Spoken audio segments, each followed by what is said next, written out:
การขนส่งทางเรือในยุคโควิดมาตรการล็อกดาวน์ที่หลายประเทศประกาศใช้เพื่อกำจัดการแพร่ระบาดของโควิด -19 นะคะส่งผลให้เศรษฐกิจเกือบทุกภาคส่วนนั้นหยุดชะงักหนึ่งในนั้นก็คือท่าเรือที่เป็นเส้นเลือดสำคัญในการขนส่งสินค้าโดยเฉพาะอาหารและสินค้าอุปโภคบริโภคต่างๆค่ะซึ่งการที่ท่าเรือในบางประเทศไม่สามารถดำเนินงานได้อย่างเต็มประสิทธิภาพส่งผลให้การขนส่งสินค้าล่าช้าและเสี่ยงจะกระทบต่อความมั่นคงทางอาหารทั่วโลกบูมเบิร์กรายงานว่าท่าเรือขนส่งสินค้าของหลายประเทศประสบปัญหาจำนวนคนงานที่ลดลงอย่างมากเป็นผลการหยุดงานตามมาตรการล็อกดาวน์และบางประเทศแรงงานก็หยุดงานประท้วงเนื่องจากกลัวการติดเชื้อจากไวรัสหลังจากที่คนงานติดเชื้อไวรัสเพิ่มสูงขึ้นค่ะสถานการณ์ดังกล่าวนะคะส่งผลให้มีสินค้าติดค้างอย่างตามท่าเรือเป็นจำนวนมากอย่างท่าเรือของฟิลิปปินส์ที่กำลังประสบปัญหาสินค้าติดค้างจำนวนมากจากมาตรการการล็อกดาวน์ทำให้ไม่สามารถขนถ่ายสินค้าได้โดยเจ้าหน้าที่นะคะระบุว่าท่าเรืออาจต้องปิดเป็นการชั่วคราวเพื่อจัดระเบียบตู้คอนเทนเนอร์จำนวนหลายพันตู้เพื่อทำการเคลียร์สินค้าค่ะเช่นเดียวกับกัวเตมาลาและฮอนดูรัสประเทศผู้ส่งออกกาแฟรายใหญ่ของโลกที่มีมาตรการเคอร์ฟิวกำจัดเวลาปิดทำการของท่าเรือทำให้การขนส่งสินค้ามีความล่าช้าออกไปค่ะขณะที่หลายประเทศในแอฟริกานะคะที่ต้องพึ่งพาการนำเข้าอาหารก็ประสบปัญหาแรงงานไม่เพียงพอต่อการขนส่งสินค้าเช่นกันค่ะขนส่งสินค้าของหลายประเทศกำลังประสบปัญหาคอขวดหรือการที่สินค้ากระจุกตัวอยู่ที่ท่าเรือโดยไม่สามารถระบายออกสู่ตลาดได้ค่ะส่งผลให้ร้านค้ามีสินค้าไม่เพียงพอต่อการจำหน่ายโดยเฉพาะสินค้าประเภทอาหารที่มีความต้องการเพิ่มสูงขึ้นในเวลานี้จากความตื่นตระหนกของผู้คนต่อสถานการณ์โรคระบาดจึงนำมาภาวะขาดแคลนสินค้าและส่งผลทำให้ราคาสินค้ามีการปรับตัวเพิ่มสูงขึ้นด้วยค่ะการหยุดชะงักของท่าเรือนะคะก็ยังส่งผลกระทบต่อห่วงโซ่การขนส่งสินค้าประเภทอาหารทั่วโลกเช่นที่อินเดียซึ่งเป็นแหล่งแปรรูปอาหารสำคัญของโลกการล็อกดาวน์ประเทศเป็นเวลา 21 วันของอินเดียโดยมาตรการดังกล่าวของอินเดียนะคะกำลังส่งผลกระทบต่ออุตสาหกรรมแปรรูปอาหารเป็นจำนวนมากอย่างการแปรรูปข้าวสาลีจากยุโรปเป็นขนมปังนานหรือขนมปังแบบอินเดียเพื่อส่งจำหน่ายไปยังประเทศที่สหรัฐอเมริกาต้องสะดุดหรือบริษัทแช่แข็งของสหรัฐเซฟฟอนโรดซึ่งนำเข้าสินค้าแช่แข็งเป็นจำนวนมากจากอินเดียก็เป็นหนึ่งในผู้ที่ได้รับผลกระทบจากการหยุดงานค่ะในส่วนของท่าเรือในอินเดียโดยอัดนันดูลานี CEO ของเซฟฟอนโรดระบุว่าบริษัทอาจต้องมองหาแหล่งสินค้าจากประเทศอื่นๆเพื่อทดแทนอินเดียปัญหาท่าเรือจึงเสี่ยงที่จะก่อให้เกิดการขาดแคลนอาหารทั่วโลกเนื่องจากหลายประเทศต้องพึ่งพาการนำเข้าอาหารขณะที่ประเทศผู้ส่งออกสินค้าอาหารรายใหญ่ของโลกมีเพียงไม่กี่รายเช่นผู้ส่งออกข้าวรายใหญ่ของโลก4รายได้แก่อินเดียไทยเวียดนามและปากีสถานมีปริมาณการส่งออกสูงถึง 70% ของการส่งออกข้าวทั่วโลกดังนั้นหากประเทศเหล่านี้ไม่สามารถส่งออกได้ก็จะส่งผลกระทบทั่วโลกและปัญหาที่สินค้าประเภทอาหารติดค้างที่ท่าเรือเป็นจำนวนมากก็จะทำให้ผู้ผลิตอาหารไม่สามารถส่งออกได้อีกด้วยค่ะรวมทั้งปัญหาจากความต้องการสินค้าทั่วไปที่ลดลงทั่วโลกทำให้บริษัทเดินเรือลดรอบการขนส่งสินค้าลงด้วยซึ่งผู้ส่งออกสินค้าอาหารต้องรอให้สินค้าเพียงพอต่อการขนส่งที่คุ้มทุนของบริษัทผู้ขนส่งอย่างเช่นท่าเรือลอสแองเจลิสของสหรัฐที่มีเรือขนส่งสินค้าลดลงถึง 30% นอกจากปัญหานี้ตู้คอนเทนเนอร์จำนวนมากยังไม่มีการเคลียร์สินค้าเดิมออกเพราะพนักงานท่าเรือไม่เพียงพอทำให้กระบวนการขนส่งสินค้าใช้เวลานานยิ่งขึ้นเพิ่มความเสี่ยงต่อการเกิดภาวะขาดแคลนอาหาร ในหลายพื้นที่ของโลกขณะที่หลายประเทศเร่งแก้ปัญหาอย่างในประเทศจีนที่ก่อนหน้านี้ท่าเรือหลักเต็มไปด้วยตู้คอนเทนเนอร์บรรจุเนื้อสัตว์แช่แข็งที่ไม่ได้รับการขนย้ายออกจากท่าเรือเนื่องจากจำนวนคนงานที่ลดลงและปิดกั้นเส้นทางการขนส่งทั่วประเทศแต่ปัจจุบันสถานการณ์โรคระบาดของจีนได้คลี่คลายและท่าเรือหลายแห่งได้กลับมาเปิดทำการและเร่งเคลียร์สินค้าอีกครั้งรวมทั้งบราซิลผู้ขนส่งหลักของโลกทั้งถั่วเหลืองเนื้อวัวกาแฟและน้ำตาลก็กำลังแก้ปัญหาเพื่อให้การขนส่งสินค้าทางเรือสามารถดำเนินต่อไปได้ตามปกติโดยรัฐบาลได้เข้ามาสนับสนุนแรงงานท่าเรือให้ยังคงปฏิบัติงานเช่นเดิมขณะที่หลายบริษัทการขนส่งก็เพิ่มจำนวนตู้คอนเทนเนอร์ขนส่งสินค้าเซคิโอ เมนเดสประธานกลุ่ม ANEC ผู้ส่งออกสินค้าธัญพืชรายใหญ่ของบราซิลระบุว่าปริมาณขนส่งสินค้าออกของบราซิลมีจำนวนมหาศาลดังนั้นต้องเร่งแก้ปัญหาให้ได้อย่างรวดเร็วไม่เช่นนั้นอาจนำไปสู่ปัญหาคอขวดในการขนส่งสินค้าทั่วโลกได้ขณะที่สถานการณ์โรคระบาดยังคงทวีความรุนแรงอย่างต่อเนื่องทั่วโลกหลายพื้นที่อย่างเช่นสิงคโปร์และฮ่องกงยังไม่อนุมัติให้มีการถ่ายโอนลูกเรือที่ท่าเรือขณะที่ท่าเรือหลายประเทศก็พบคนงานติดเชื้อก็ต้องถูกกักตัวทำให้การขนส่งทางเรือยังไม่สามารถดำเนินการได้เต็มประสิทธิภาพและยังคงใช้เวลาอีกนานกว่าสถานการณ์เหล่านี้จะคลี่คลายไปพร้อมกับการจางหายไปของโรคระบาดการขนส่งสินค้าทางทะเลเป็นส่วนประกอบสำคัญส่วนหนึ่งของระบบการค้าระหว่างประเทศทั้งในอดีตปัจจุบันและอนาคตเพราะเป็นเพียงการส่งชนิดเดียวที่ขนส่งสินค้าได้มากๆและมีค่าระวางราคาถูกกว่าการขนส่งในรูปแบบอื่นๆการขนส่งสินค้าทั้งขาเข้าและขาออกของประเทศไทยนั้นเป็นการขนส่งทางทะเลส่วนใหญ่ดังนั้นการขนส่งสินค้าทางทะเลจึงเป็นปัจจัยที่มีอิทธิพลต่อความสามารถในการแข่งขันทางการตลาดของโลกดังนั้นผู้ที่เกี่ยวข้องกับการนำเข้าและส่งออกสินค้าจึงศึกษาและทำความเข้าใจในองค์ประกอบต่างๆที่สำคัญเกี่ยวกับการขนส่งสินค้าทางทะเลดังนี้คือผู้ที่เกี่ยวข้องกับการขนส่งสินค้าทางทะเลผู้เกี่ยวข้องกับการขนส่งสินค้าทางทะเล 1. เจ้าของเรือ 2. ผู้เช่าเรือ 3. ตัวแทนสายเดินเรือและตัวแทนผู้รับจัดการขนส่งสินค้าระหว่างประเทศ 4. ผู้ส่งสินค้า 5. ผู้รับตาส่งและ 6. ผู้รับสินค้าผู้ให้บริการขนส่งสินค้าทางเรือนะคะ 1. บริษัทเรือหรือตัวแทนสายเดินเรือค่ะ 2. Sex Forwarder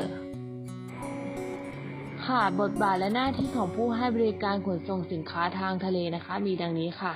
ตัวแทนสายเดินเรือคือผู้รับมอบอำนาจมาจากเจ้าของเรือให้เป็นผู้ดำเนินการแทนเจ้าของเรือณเมืองท่าต้นทางและเมืองท่าปลายทางตัวแทนสายเรือมีหน้าที่ดังต่อไปนี้ค่ะจัดระวางบรรทุกให้แก่ผู้นำเข้าและผู้ส่งออกใบตราส่งสินค้าให้แก่ผู้ส่งออกใบส่งปล่อยสินค้าให้แก่ผู้นำเข้าค่ะการส่งสินค้าทางเรือนะคะได้รับความนิยมอย่างกว้างขวางค่ะเนื่องจากค่าใช้จ่ายถูกเหมาะกับสินค้าปริมาณมากหรือมีขนาดใหญ่แต่ข้อจำกัดคือเรื่องเวลาค่ะลูกค้าหลายรายได้รับผลกระทบจากปัญหาล่าช้าปกติทุกสายเรือมีตารางเรือที่แน่นอนแต่ในบางครั้งอาจจะมีเวลาที่เปลี่ยนแปลงค่ะสาเหตุจากสภาพอากาศสินค้าแน่นตามช่วงฤดูกาลหรืออื่นๆซึ่งอยู่เหนือการควบคุมของผู้ส่งสินค้าควรวางแผนให้ชัดเจนและควรเผื่อเวลาเอาไว้ด้วยค่ะประเภทการบริการนะคะ 1. คอนเทนเนอร์ LCL คือแบบไม่เต็มตู้ในกรณีผู้ส่งสินค้าปริมาณน้อยค่าไฟล์ไลน์คิดเป็น USD หรือ CBM ลูกบาศก์เมตร FCL คือแบบเหมาตู้สินค้าเป็นผู้ส่งเพียงรายเดียวค่าเฟสคิดเป็น USD หรือ CONC ขนาดตู้แบ่งเป็น 20 FC SCD 40 FC SCD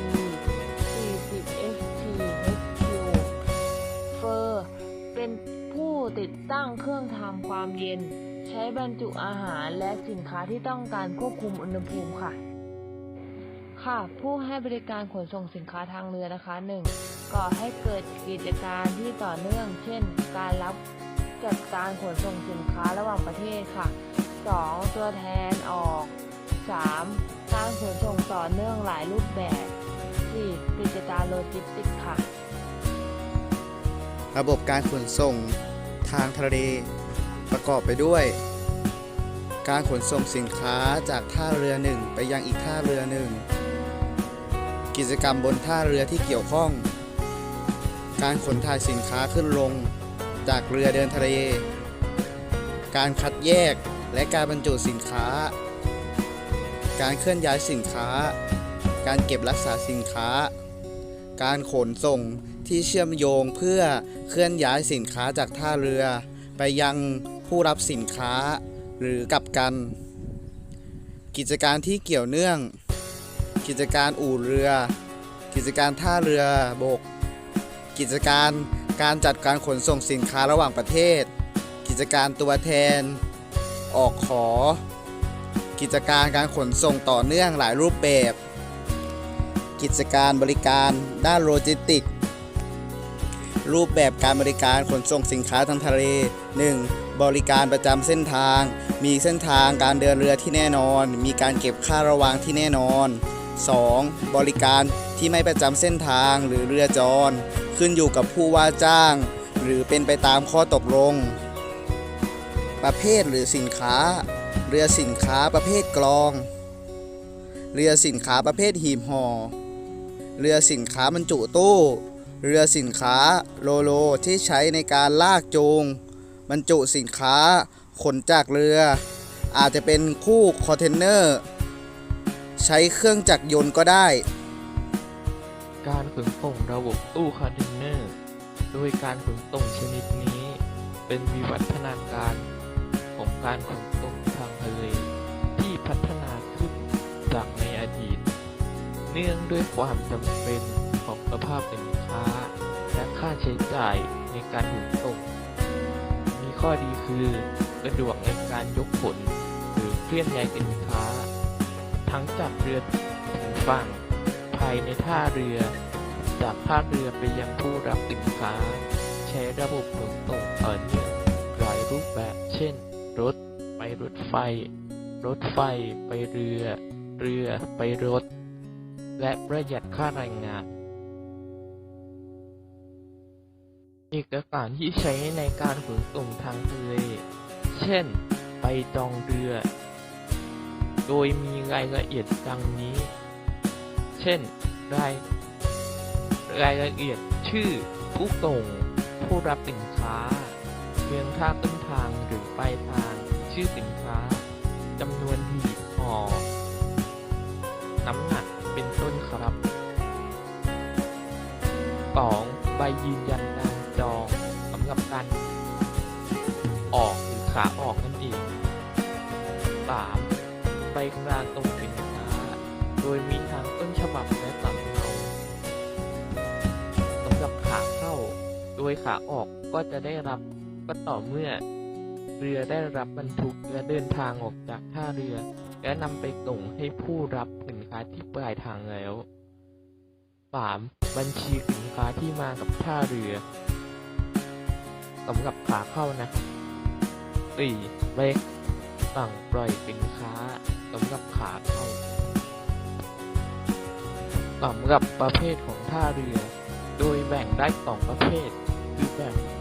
ตามที่ตั้งภูมิศาสตร์และแบ่งตามประเภทของสินค้าโดยแบ่งตามที่ตั้งภูมิศาสตร์ได้แก่ท่าเรือแม่น้ำท่าเรือทะเลท่าเรือบกแบ่งตามประเภทของสินค้าเช่นท่าเรือสินค้าทั่วไปท่าเรือสินค้าเทกองท่าเรือคอนเทนเนอร์ท่าเรือRORO ท่าเรือประกอบไปด้วยที่สำหรับจอดเทียบเรือมีระบบขนถ่ายสินค้าหรือตู้คอนเทนเนอร์ขึ้นลงเรือมีพื้นที่วางพักตู้สินค้ามีโรงที่พักสินค้ามีที่รับมอบและส่งมอบสินค้ามีเครื่องมือยก สินค้าและหรือลากจูงตู้คอนเทนเนอร์ มีระบบขนถ่ายสินค้าที่เชื่อมโยงกับดินแดนภายในประเทศ ท่าเรือสำคัญของประเทศไทย 1. ท่าเรือกรุงเทพหรือเรียกติดปากกันว่าท่าเรือคลองเตยนะครับ 2. ท่าเรือแหลมฉบังซึ่งเป็นท่าเรือน้ำลึก และมีท่าเรืออื่นๆอีกมากมายนะครับ ประเภทตู้คอนเทนเนอร์ ขนาดมาตรฐานกว้าง 8 ฟุต สูง 8 ฟุต 6 นิ้ว 2. ยาว 20 ฟุต วงเล็บถ้าเป็นตู้สั้นนะครับ และ 40 ฟุตสำหรับตู้ยาว มีขนาดยาวประมาณ 45 ฟุตด้วย เฉพาะบางสายเรือนะครับ ตู้ควบคุมอุณหภูมิ Reefer เป็นตู้เย็นเคลื่อนที่มีฉนวนหุ้ม หรือมีระบบกันความร้อน และเป็นตู้พิเศษนะครับ การขนส่งด้วยระบบตู้คอนเทนเนอร์ การขนส่งทางทะเลจัดเป็นการขนส่งที่มีความสำคัญที่สุดและใช้มากที่สุดเมื่อเทียบกับรูปแบบการขนส่งอื่นๆ เนื่องจากมีต้นทุนการขนส่งที่ต่ำและสามารถขนส่งสินค้าได้คราวละมากๆ โดยรูปแบบการขนส่งทางทะเลในปัจจุบันส่วนใหญ่เป็นการขนส่งด้วยระบบตู้คอนเทนเนอร์ Container Box โดยสินค้าที่จะขนส่งจะต้องมีการนำมาบรรจุตู้ Stuffing และมีการขนย้ายตู้ขึ้นไว้บนเรือ Container Ship ซึ่งออกแบบมาเป็นพิเศษสำหรับใช้ในการขนส่งสินค้าด้วยตู้คอนเทนเนอร์ซึ่งท่าเรือที่จะมารองรับเรือประเภทนี้จะต้องมีการออกแบบที่เรียกว่า Terminal Design เพื่อให้มีความเหมาะสมทั้งในเชิงวิศวกรรมและสิ่งแวดล้อมโดยจะต้องประกอบด้วยท่าเทียบเรือเขื่อนกั้นคลื่นรวมถึงสิ่งอำนวยความสะดวกต่างๆลักษณะของตู้คอนเทนเนอร์บ็อกซ์ตู้คอนเทนเนอร์จะเป็นตู้ขนาดมาตรฐานอาจทำด้วยเหล็กหรืออลูมิเนียมโดยมีโครงสร้างภายนอกที่แข็งแรงสามารถวางเรียงซ้อนกันได้ไม่น้อยกว่า10ชั้นโดยจะยึดหรือสล็อตเพื่อให้แต่ละตู้จะมีการยึดติดกันโดยส่วนใหญ่แล้วจะมีประตู2บานซึ่งจะมีรายละเอียดระบุหมายเลขตู้ Container Number ไว้น้ำหนักของสินค้าบรรจุสูงสุดเมื่อปิดตู้แล้วจะมีที่ล็อกตู้ซึ่งใช้ในการคล้องซีลซึ่งเดิมนั้นเป็นตะกั่วแต่ปัจจุบันจะเป็นเหมือนพลาสติกมีหมายเลขกำกับสำหรับใช้ในการบ่งชี้สถานภาพซึ่งได้มีการพัฒนาไปถึงอิเล็กทรอนิกส์ซีลซึ่งสามารถเข้าไปตรวจสอบทางอิเล็กทรอนิกส์ tracking หาตำแหน่งของการเคลื่อนย้ายตู้สินค้าภายในตู้จะมีพื้นที่สำหรับการใช้ในการวางและบรรจุสินค้าประเภทของตู้สินค้าแบ่งได้เป็น 1. Cargos เป็นตู้ที่ใส่สินค้าทั่วไปที่มีการบรรจุหีบห่อหรือภาชนะต้องเป็นสินค้าที่ไม่ต้องการรักษาอุณหภูมิโดยสินค้าที่เข้าตู้จะต้องมีการจัดทำที่กั้นไม่ให้สินค้าเลื่อนหรือขยับซึ่งอาจจะใช้ถุงกระดาษเป่าลมที่เรียกว่าบอลลูนแบ็กมาวางอัดไว้ในช่องว่างของสินค้ากับตัวตู้หรืออาจใช้ไม้มาปิดกั้นเป็นผนังหน้าตู้ที่เรียกว่า wooden partition หากเป็นการใช้เชือกไนลอนหน้าตู้จะเรียกว่า lashing 2. refrigerator cargos เป็นตู้สินค้าประเภทที่มีเครื่องปรับอากาศมีการปรับอุณหภูมิในตู้ซึ่งทำตามมาตรฐานต้องสามารถปรับอุณหภูมิได้อย่างน้อย -18 องศาเซลเซียสโดยเครื่องทำความเย็นนี้อาจจะติดอยู่กับตัวตู้หรือมีปลั๊กใช้กระแสไฟฟ้าเสียบจากนอกตู้โดยจะมีที่วัดอุณหภูมิแสดงให้เห็นสถานะ 3. Garment Container เป็นตู้สินค้าที่ออกแบบสำหรับใช้บรรจุสินค้าที่เป็นเสื้อผ้าโดยมีราวสำหรับแขวนเสื้อซึ่งส่วนใหญ่มักจะใช้กับสินค้าที่เป็นแฟชั่นซึ่งไม่ต้องการพับหรือบรรจุในแพ็คกิ้งเพราะอาจจะทำให้สินค้ายับหรือไม่สวยงาม 4. Open Top เป็นตู้ส่วนใหญ่จะเป็นขนาด40ฟุตโดยออกแบบมาไม่ให้มีหลังคาสำหรับใช้ในการวางสินค้าขนาดใหญ่เช่นเครื่องจักรซึ่งไม่สามารถขนย้ายผ่านประตูตู้ได้จึงต้องขนย้ายโดยการยกส่วนบนของตู้แทน 5. Flat Rack เป็นพื้นที่มีขนาดกว้างและยาวตามไซส์ของคอนเทนเนอร์มาตรฐานโดยจะเป็นตู้คล้ายกับคอนเทนเนอร์ที่มีพื้นแพลตฟอร์มสำหรับการใส่สินค้าที่มีลักษณะพิเศษเช่นเครื่องจักร ทั้งหินประติมากรรมรถแท็กเกอร์ซึ่งสินค้าเหล่านี้อาจจะขนส่งด้วยเรือที่เป็น conventional ship แต่หากขนส่งสินค้าด้วยระบบคอนเทนเนอร์แล้วก็ต้องมาวางใน flat rack เพื่อให้สามารถจัดเรียงกองในรูปแบบที่เป็นสล็อตซึ่งเป็นลักษณะของเรือที่เป็นคอนเทนเนอร์วิธีการขนย้ายคอนเทนเนอร์ในท่าเรือการขนย้ายสินค้าในท่าเรือจัดเป็นเทคโนโลยีที่ต้องการการบริหารจัดการเนื่องจากแต่ละท่าจะแข่งขันกันเป็นนาทีในการยกสินค้าขึ้นและลงซึ่งปัจจุบันระบบการจัดการท่าเรือที่เรียกว่า Port Automation จะทำหน้าที่ในการจัดการท่าเรือในระบบที่ใช้คอมพิวเตอร์และหุ่นยนต์ในการขนย้ายคอนเทนเนอร์หน้าท่ามีกระบวนการดังต่อไปนี้ 1. Stacking Lane จะเป็นการจัดย้ายสินค้าไปวางเรียงกองซึ่งจะมีการวางเป็นชั้นที่เรียกว่า stack ซึ่งโดยปกติจะมีการวางเรียงคอนเทนเนอร์ไว้ 4-5 ชั้นโดยมีความกว้างของช่องทางที่เรียกว่า Gantry Crane เป็นเครื่องมือในการขนย้ายซึ่งปัจจุบันในหลายท่าเรือได้นำระบบคอมพิวเตอร์ไรเข้ามากำหนดโลเคชันในการวางตู้โดยมีหอคอนโทรลรูมในการควบคุมการทำงาน 2. การเคลื่อนย้ายคอนเทนเนอร์ไปไว้หน้าท่าซึ่งอาจจะใช้ตัวแกนที่เครนหรืออาจอาศัยรถยกที่เรียกว่าท็อปทำหน้าที่ในการเคลื่อนย้าย 3. การ slot stacking เป็นการยกตู้สินค้าบริเวณหน้าท่าคีย์ขึ้นไปวางไว้บนเรือโดยมีคีย์เครนหรือเครนที่อยู่หน้าท่าทำหน้าที่ในการขนย้ายไทยจะมีท่าเรือหลักสำคัญคือท่าเรือกรุงเทพซึ่งจะมีตู้เข้าออกประมาณเกือบ1ล้านตู้ต่อปีและท่าเรือแหลมฉบังจะมีตู้เข้าและออกประมาณ 2.9 ถึง 3 ล้านนอกจากนี้ยังมีท่าเรือมาบตาพุธท่าเรือน้ำลึกสงขลาท่าเรือสตูลซึ่งประเทศไทยเองก็คงจะต้องแข่งขันกับอีกหลายประเทศไม่ว่าจะเป็นสิงคโปร์หรือฮ่องกงซึ่งจะมีตู้เข้าออกประมาณ 17.4 ล้านชนิดหรือขนาดของตู้คอนเทนเนอร์การส่งสินค้าด้วยคอนเทนเนอร์เวสเซลนั้นสินค้าจะต้องบรรจุในตู้คอนเทนเนอร์หากผู้ขายเป็นผู้บรรจุก็จะเรียกว่า Term CY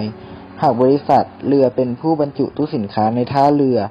หรือใน ICD ซึ่งตัวแทนบริษัทหรือเป็นเจ้าของสถานที่ก็จะเรียกลักษณะการขนส่งแบบนี้ว่า CFS โดยสินค้าที่จะเป็น Term CY ได้นั้นจะต้องเป็นสินค้าประเภทเต็มตู้ที่เรียกว่า FCLส่วนในเทอม CFS ก็สามารถเป็นได้ทั้งที่เป็น FCL และการบรรจุแบบรวมตู้คือสินค้าน้อยกว่า1ตู้ซึ่งเรียกว่า LCL โดยคอนเทนเนอร์ที่ใช้ในการบรรจุนี้ส่วนใหญ่จะมีขนาดดังนี้ 1. ขนาด20ฟุตเป็นตู้ที่มี outside dimension คือยาว 19.10 ฟุตและกว้าง 8.0 ฟุตสูง 8.6 ฟุตโดยมีน้ำหนักบรรจุตู้ได้สูงสุดประมาณ 32-33.5 คิวบิกเมตรและน้ำหนักบรรจุตู้ได้ไม่เกิน 21.7 ตัน 2. ขนาด40ฟุตจะมีความยาว40ฟุตกว้าง8ฟุตสูง 9.6 ฟุตโดยสามารถบรรจุสินค้าได้ 76.40 ถึง 76.88 คิวบิกเมตรและบรรจุสินค้าน้ำหนักสูงสุดได้ 27.4ซึ่งจะเป็นน้ำหนักสำหรับสินค้าประเภท Dry Cargo การขนส่งสินค้าด้วยระบบตู้คอนเทนเนอร์ได้รับการยอมรับเป็นรูปแบบการขนส่งมาตรฐานโดยคิดเป็นสัดส่วนประมาณถึง 95% ของการขนส่งทางสินค้าทางทะเลโดยผู้ประกอบการขนส่งด้วยระบบตู้คอนเทนเนอร์จะมีเพียงไม่มากรายเมื่อเทียบกับปริมาณของการขนส่งโดยผู้ให้บริการสายการเดินเรือซึ่งเรียกว่าคาเรียจะมีการรวมตัวกันเป็นชมรมซึ่งจะมีบทบาทต่อการกำหนดค่าขนส่งสินค้าและค่าบริการในอัตราที่บางครั้งมีลักษณะกึ่งผูกขาดโดยชมรมสายการเดินเรือที่สำคัญของโลกอาจประกอบด้วย 1. Far Eastern Freight Conference FEFC ซึ่งจะเป็นบริการรับขนสินค้าจากเอเชียไปยุโรปโดยเน้นที่สินค้าที่ไปทางทะเลเมดิเตอร์เรเนียนซึ่งจัดว่าเป็นอาณาบริเวณซึ่งมีการขยายตัวประมาณ 24% และสินค้าที่ไปทางรัสเซียตะวันออก 2. เอเชีย West Coast South America จะเป็นการเดินเรือในด้านตะวันตกของเอเชียจนไปถึงทวีปอเมริกาใต้ 3. Informal Trade Agreement ชมรมนี้จะครอบคลุมธุรกิจจากเอเชียไกลไปถึงเอเชียภาคตะวันออกกลางครอบคลุมไปถึงเกาหลี จีน ฮ่องกง ไต้หวัน เวียดนาม ไทย ฟิลิปปินส์ มาเลเซีย สิงคโปร์ และอินโดนีเซีย 4. ทรานส์แปซิฟิก ครอบคลุมอาณาบริเวณริมมหาสมุทรแปซิฟิก ออสเตรเลีย นิวซีแลนด์ อเมริกา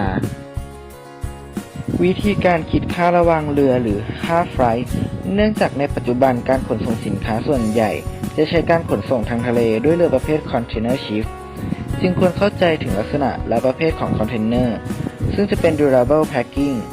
เป็นลักษณะตู้ทำด้วยเหล็กหรืออลูมิเนียมมีขนาดมาตรฐาน 20 ฟุต และ 40 ฟุต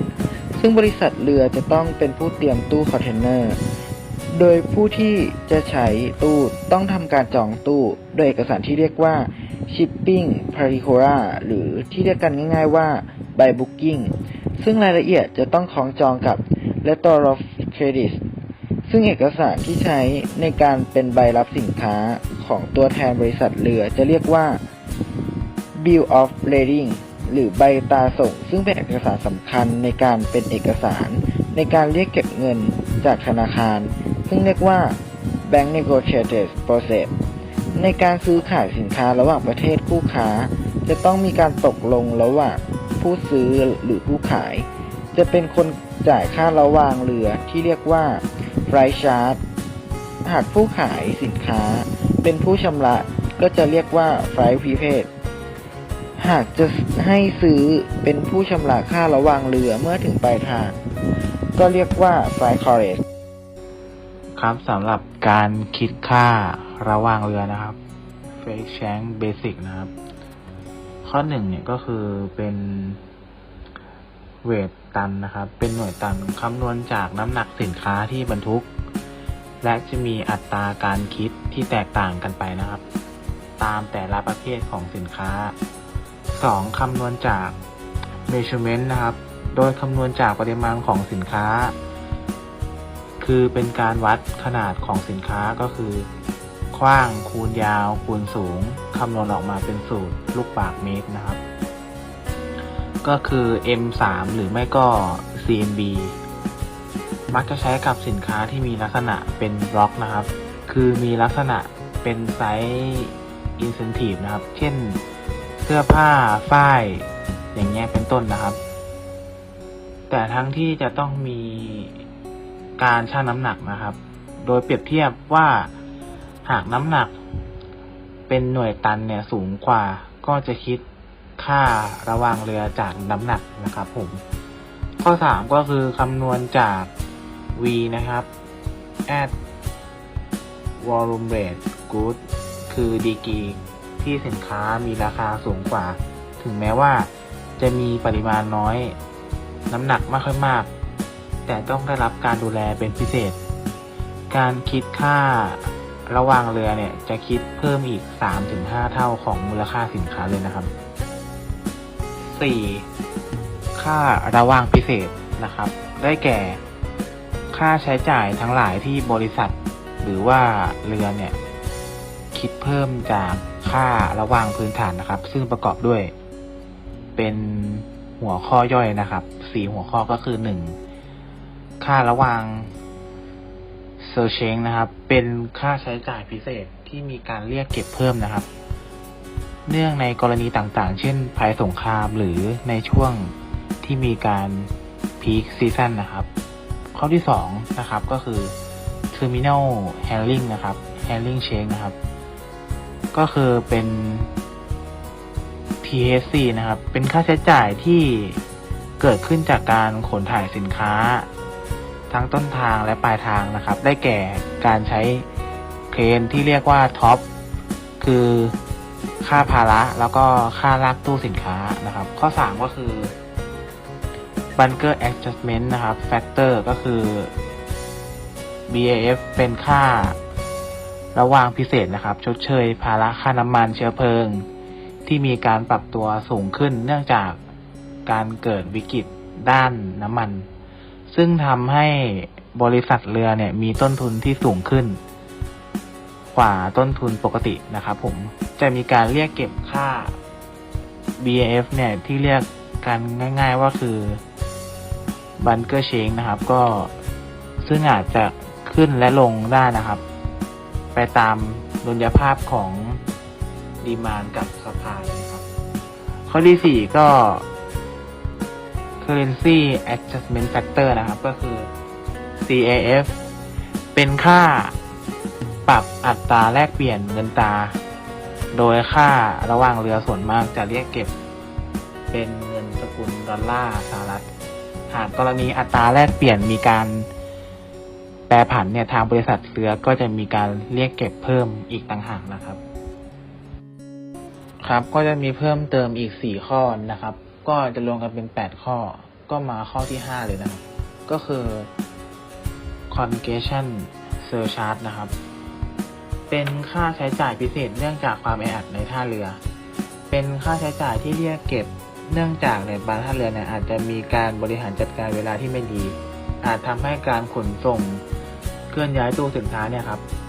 เกิดความล่าช้ามากกว่าผิดปกติทางบริษัทเรือเนี่ยอาจจะกำหนดไว้ซึ่งการเกิดจากสาเหตุอะไรก็ต่างเนี่ยเช่นการจราจรติดขัดนัดหยุดงานคนงานซึ่งมีผลอาจจะทำงานล่าช้าด้วยนะครับผมมาข้อที่6เลยนะก็คือ Bill of Lading Charge นะครับก็คือ BL Charge ก็คือค่าออกใบตราส่งสินค้านะครับเป็นค่าธรรมเนียมในการที่ว่าบริษัทเรือเนี่ยจะต้องจัดพิมพ์ใบ Bill of Lading เนี่ยก็คือใบเนี่ยซึ่งเป็นเอกสารสำคัญนะครับที่ใช้ในการแสดงสถานภาพก็คือสเตตัสว่าสินค้าเนี่ยได้มีการขนส่งไปกับเรือนะซึ่งไอใบเนี่ยนะครับหรือที่เรียกกันว่า BL เนี่ยที่เรียกว่าใบตราขนส่งสินค้าเนี่ยมีออกเป็นหลายฉบับนะครับเช่นฉบับที่เรียกว่า Original แล้วก็ Duplicate นะครับแล้วก็ Original แล้วก็ Triple Original แล้วก็ Copy Negotiant นะครับแล้วก็ทั้งหมดเนี่ยทางบริษัทเรือเนี่ยจะเรียกเก็บเป็นค่าใช้จ่ายในการทำเอกสารนะครับมาข้อ 7 เลยนะครับก็คือ AMSC นะครับก็คือ Advanced Manifest Security Charge นะครับเป็นค่าใช้จ่ายที่บริษัทเรือเนี่ยต้อง Input Data ทั้งหมดเนี่ย24 ชั่วโมงเลยนะครับก็คือก่อนการขนส่งสินค้าเนี่ยที่เรียกว่า24 hours นะครับซึ่งเป็นส่วนหนึ่งของมาตรการของความร่วมมือการป้องกันผู้ก่อการร้ายเนี่ยที่เรียกว่า C แล้วก็ TPAT ก็คือย่อมาจาก Custom Trade Partnership นะครับครับมาข้อ 8 เลยนะครับ Again Tourism นะครับผมซึ่งประเทศไทยเนี่ยถูกจัดอยู่ในลำดับสุดท้ายนะครับของ Top 20 นะครับ Mega Port ในการขนส่งสินค้าเนี่ยจะต้องเสียค่าธรรมเนียมนะครับ AMSC Charge นะครับรวมถึงการแก้ไขเอกสารต่างๆนะครับผมแล้วคราวนี้เราก็จะมาพูดถึงในเรื่อง ISPS Code นะครับก็คือเขาเนี่ยจะย่อมาจาก International Ship and Port Facility Security Code นะครับเป็นประมวลข้อบังคับว่าด้วยการรักษาความปลอดภัยของเรือและท่าเรือนะครับระหว่างประเทศนะครับซึ่งเป็นข้อแก้ไขใหม่เนี่ยนะครับภายใต้อนุสัญญาโซลาร์ชาร์เตอร์ XI2 นะครับเป็นข้อกำหนดเกี่ยวกับ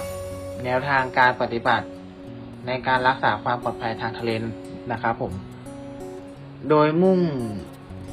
ที่การรักษาความปลอดภัยของเรือและท่าเรือเป็นหลัก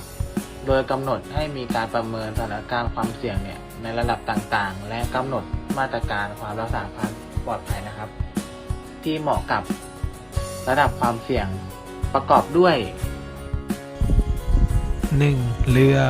Vessel กำหนดให้บริษัทเรือต้องแต่งตั้งเจ้าหน้าที่รักษาความปลอดภัย Company Security Official หรือ CSO ISO เพื่อรับผิดชอบในการจัดทำการประเมินสถานการณ์ความปลอดภัยของเรือ Ship Quality 2. ท่าเรือพอร์ตกำหนดให้ต้องมีการประเมินสถานการณ์ความเสี่ยงต่อความปลอดภัยของท่าเรือโดยต้องมีเจ้าหน้าที่รักษาความปลอดภัยของท่าเรือเพื่อรับผิดชอบในการจัดทำและดำเนินตามแผนรักษาความปลอดภัยของท่าเรือซึ่งต้องได้รับการอนุมัติจากกรมการขนส่งทางน้ำและพาณิชย์นาวีโดยท่าเรือทุกแห่งที่ให้บริการเรือโดยสารเรือบรรทุกสินค้าต้องจดทะเบียนในประเทศโดยผู้ประกอบการจะต้องจัดทำขั้นตอนการปฏิบัติงานและแผนความปลอดภัยเพื่อสนองต่อหน่วยงานราชการของไทยคือกรมการขนส่งทางน้ำและพาณิชย์นาวีเพื่อทำการประเมินและออกใบรับรองสรุปการระบาดของโรคโควิด -19 ทำให้ต้นทุนการขนส่งสินค้าของบรรดาบริษัทรับส่งสินค้าทางเรือจากเอเชียทะยานสูงสุดเป็นประวัติการณ์ขณะที่ผู้บริโภคทั่วโลกพากันสั่งซื้อสินค้าที่สนับสนุนการใช้ชีวิตประจำวันรูปแบบใหม่ที่เน้นการทำงานที่บ้านในเดือนธันวาคมปี 2563 เราได้เห็นค่าสั่งซื้อสินค้าประเภทต่างๆโดยเฉพาะกลุ่มสินค้าประเภทเฟอร์นิเจอร์อุปกรณ์เครื่องใช้ในสำนักงานและของเล่นมากกว่าขีดความสามารถในการขนส่งของเราเจ้าหน้าที่บริษัทขนส่งสินค้าทางทะเลรายใหญ่แห่งหนึ่งกล่าวอัตราค่าธรรมเนียมในการขนส่งสินค้าจากเอเชียไปสหรัฐและยุโรปลดลงตั้งแต่เดือนพฤศจิกายนเนื่องจากการขนส่งสินค้าในช่วงปลายปี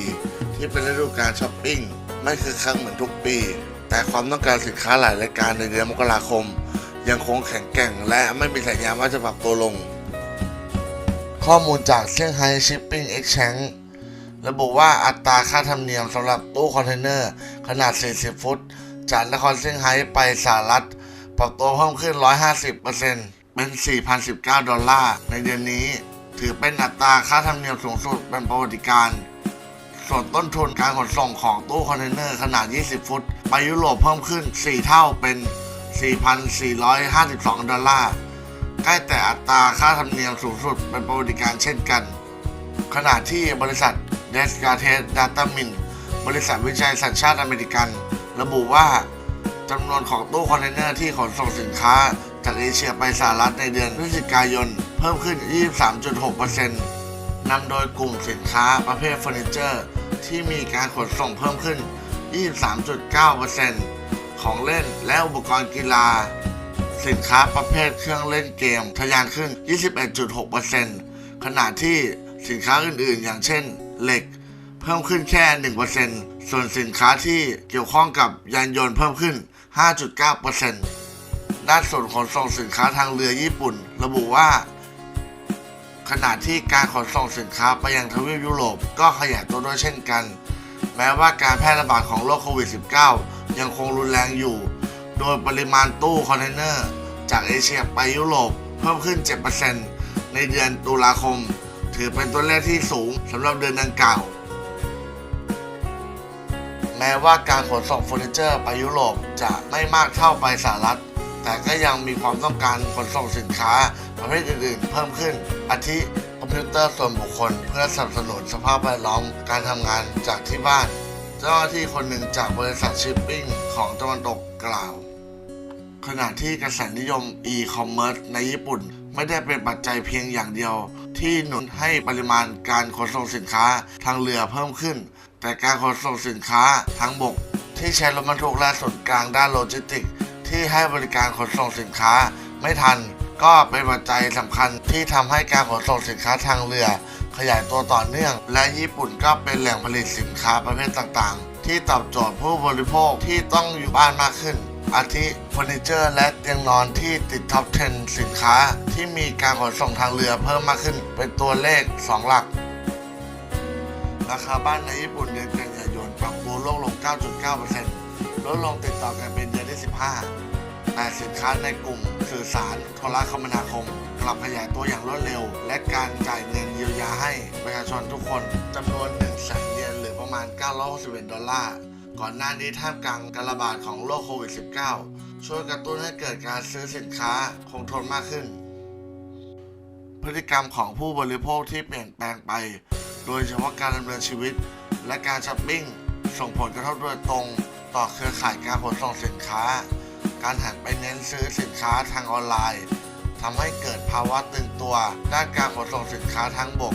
ที่ใช้รถบรรทุกตลอดจนบรรดาศูนย์กลางด้านโลจิสติกส์ในญี่ปุ่นทุกแห่งและปัญหานี้กลายเป็นปัญหาระดับประเทศที่เริ่มส่งผลกระทบต่อการขนส่งสินค้าทางทะเลด้วยเช่นกันเบื้องต้นทำให้ต้นทุนขนส่งสินค้าทางด้านนี้ปรับตัวขึ้นผู้สังเกตการณ์ในอุตสาหกรรมหลายคนคาดว่าความต้องการสินค้าที่แข็งแกร่งและการขาดแคลนตู้คอนเทนเนอร์ยังคงเกิดขึ้นในระยะสั้นขณะที่อัตราค่าระหว่างที่เพิ่มขึ้นหมายความว่าต้นทุนขนส่งสินค้าสำหรับภาคธุรกิจ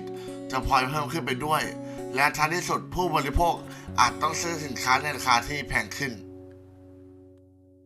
จบการนำเสนอเพียงเท่านี้พวกผมผิดพลาดประการใดกราบขออภัยมาณที่นี้ด้วยนะครับขอบคุณครับ